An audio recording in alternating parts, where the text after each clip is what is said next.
Hello, Slicey Dicers. This is Brian with another knife video for you. Today we have, I think, an interesting topic and a question people have been asking me.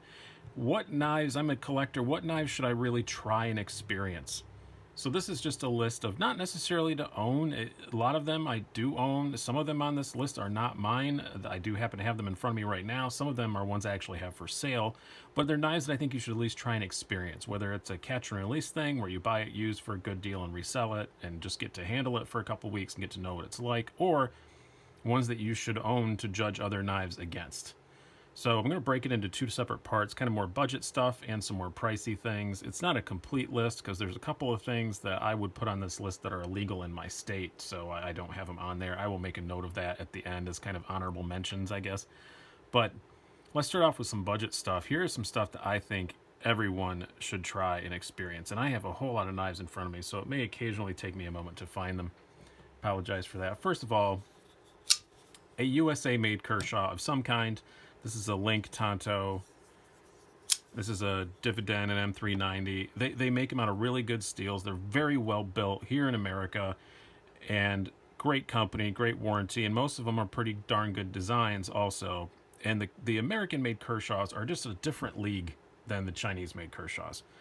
Definitely try and get your hands on a USA-made Kershaw. Yes, most of them are speed safe, they're assisted, but it's good to occasionally experience an assisted knife also. So it makes sense, killing two birds with one stone. You get to experience a USA-made Kershaw, which is better, and you get to learn more about the assist. And a lot of them can be de-assisted. A lot of people do that. I don't. I have a couple times, and I've always put it back in, but that's just me. Next up is another one. If you guys watch YouTube at all, which I assume you are because you're watching YouTube right now, you've seen these all the time from us YouTubers. An Ontario Rat Model 1, the larger version, or the Model 2. Comes in a few different colors and varieties, especially the new D2 version. They also make an OS 8 version, but the D2 is definitely where the value's at. These are just great. Ergonomically, action, everything, they're great. Buying one of these, you can really learn a lot about how a budget knife should be made. You're looking, $40 for something like this. Awesome knives for that price. And again, they're educational tools. You'll learn how things should be done at this price range. In that same vein, another company that's knocking it out of the park right now, and I think everyone should try at least one of these. They're so hot right now, as they would say. A Steelwell in D2. Steelwell makes their knives either in China out of D2 or in Italy out of M390. Their China D2 stuff, though, again, about $40, D2 steel. Really well built, really good action flippers. This is a mini cut jack. This is a Modus. Both about the same price, both in that $40 range. Really, really, really great knives. I've been very happy with them. You should definitely try one of these out if the opportunity affords you. Next up, we have a knife that I have a love-hate relationship. I think it is currently a bit overpriced, but you do still got to try one at some point. It is still a legend. The Spyderco Delica. You got to at least have one long enough to try it. They're up to like $75 now for the base VG10 version. I think some of the slightly higher priced ones are actually better values because they come with infinitely superior steel and some other cool design features and stuff. But you got to try a Spyderco Delica at some point. They've been making them forever. This is a Delica 4. They are just fantastic in every way except their price. And they are standard. People judge everything by for a reason. They've been around for a long time. Overpriced, but if you can get your hands on one at a reasonable price, I recommend you should at least try a Delica at some point. Next up, I would say this is pushing where I would call budget, but depending on which ones you get, you gotta get a big cold steel. Their marketing's ridiculous. Some of their knife designs are ridiculous, but some of them are actually really good. This is a Recon 1, and I really like this. This is a great knife. A 4-inch blade. It's just a big, unapologetic, tactical folder, and I love it for that. It's a very cool knife. It's a lot of fun. This one's XHP steel. They've switched to S35 VN since. I'm not sure you can still find a Recon 1 in XHP, but a great knife. Roundabout's $100 in the S35 VN version. They're just cool. They work great for what they are intended for. The triad lock is also something that you should just experience. The triad lock is like a beefed up back lock, and it's got an extra pin Really solid lock. Definitely one of the most solid locks you could possibly buy. They're really cool construction too. They have so much material in the lock mechanism that they're no liners. It's just two slabs of G10, but it doesn't need anything more than that. Very, very cool. Definitely try out at some point a cold steel, especially one of the big ones. I avoided it for a long time. I finally got a couple. Glad I did. They're pretty cool. Now, lastly, in this kind of budget category, I'm going to pull out two knives here from two different companies because it doesn't. There's so many good ones now. I can't really pick to narrow down one, but one of these nice, reputable, less expensive Chinese knives. This is a Rake, Rake P801 and a Tangram Santa Fe. Tangram is actually owned by Kaiser, so they're owned by a higher end company. The Rake is their own company. They're made by another company that makes flashlights or marketed by, I can't remember the name at the moment. But there are other brands out there like this, Tuya, Best Tech, stuff like that, but that makes stuff. Well, I don't think Best Tech makes anything this cheap, but somewhere down in these $30 range knives from reputable companies. They do some amazing things. I mean, this is 14C28 steel, stainless steel, frame lock, great flipper, just works amazing. The Tangram, if you'd have handed this to me, it's a Kudo 440 steel, but if you handed this to me and said it was $50, I'd totally buy it. I totally believe that. It's just really, they're doing some amazing stuff out of some of these lower end Chinese knife companies. I'm not talking the really super low end ones. I'm talking the more reputable guys that have never made clones or anything like that. There's some amazing stuff. Look around. My advice, if you're looking at some of this cheaper Chinese stuff, if it's sold on major knife sites like Blade HQ or something like that, you're good to go. The Tangram actually isn't. It's only on Amazon, but that's how they keep the prices down. But when you buy it on Amazon, you are actually buying it from Tangram, from Kaiser. You're not buying it from some sketchy seller. So that's what I would look at. That's how I judge whether or not I'm going to get one. All right, now we move up to the more pricey knives. These are ones that I just think you should have that maybe are a little bit more expensive. First up, not a surprise. Everyone knew this was coming. You got to have a PM2 at some point. The Spyderco Paramilitary 2, like you just have to, especially if you're reviewing stuff. It's the ultimate size comparison knife because we've all seen them. The compression lock, timeless design. It's been around forever. They've made it in a bajillion different versions, so you have a lot to choose from. And it's kind of the benchmark for the EDC knife, and I can see why. Great blade shape. This one's S110V in the Blurple, but they make the standard versions black with the S30V. Whatever you want. Camo patterns, about at least a dozen different steels they made them in over the years, and sprint runs and things like that. And at PM2, you can pay the base price of like $135, $140, or if you want, you can spend up to like $400 or $500 on the secondary market for some of the sprint runs that are out of production. So great, amazing knife. Its reputation is very well deserved.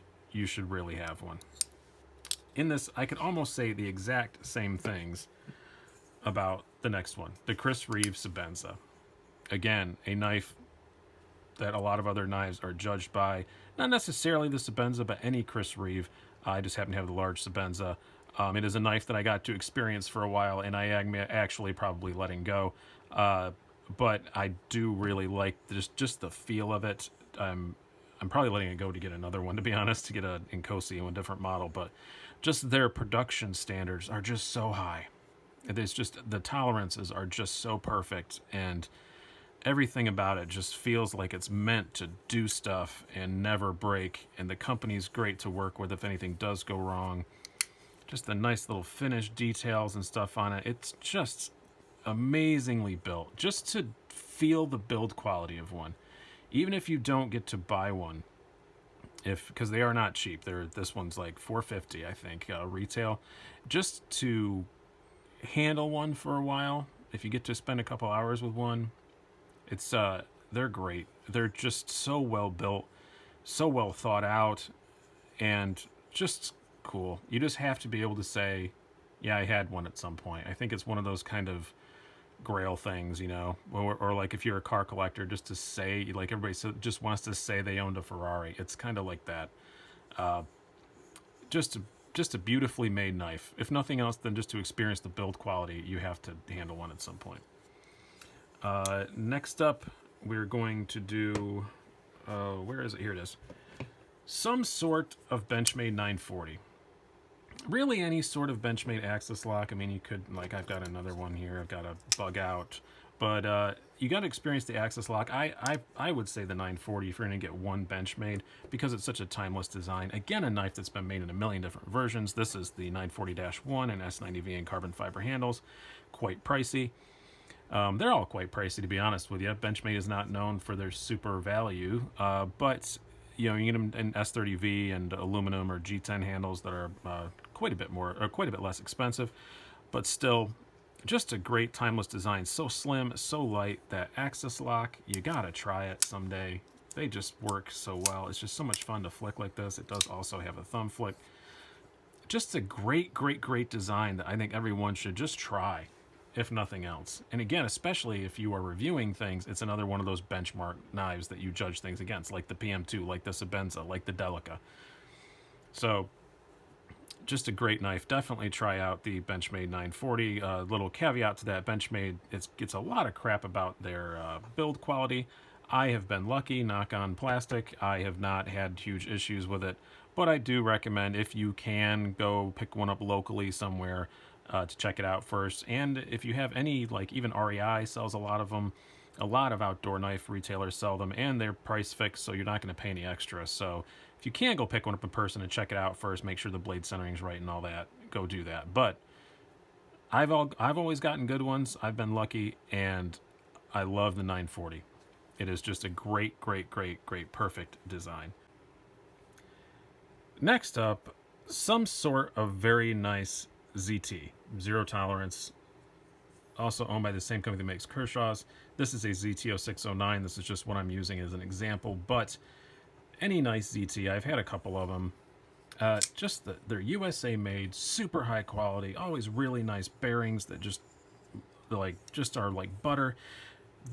Usually titanium frame locks, not always, but most of the time. Excellent steel, superb warranty. ZT is great.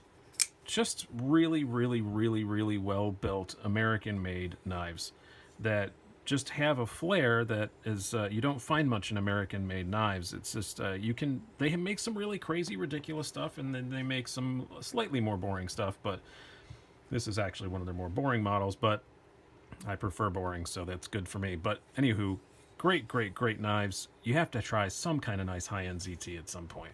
And they're not crazy priced. You can get some pretty darn good ones. Some of their really good models are under $200. So they're not insane price, but they're not inexpensive either by any means. That's why they're in this more high-priced kind of category. And speaking of that, we have some sort, the next thing I'd recommend is some sort of high-end Chinese knife. As examples here, I've got a Wii. This is a Wii Minotaur, and this is a Reata Hills. Some of these Chinese companies are doing some amazing things. These are both titanium frame locks. I think these are both. This is S35VN. This is M390. Carbon fiber on this one. Just beautiful materials, beautifully made.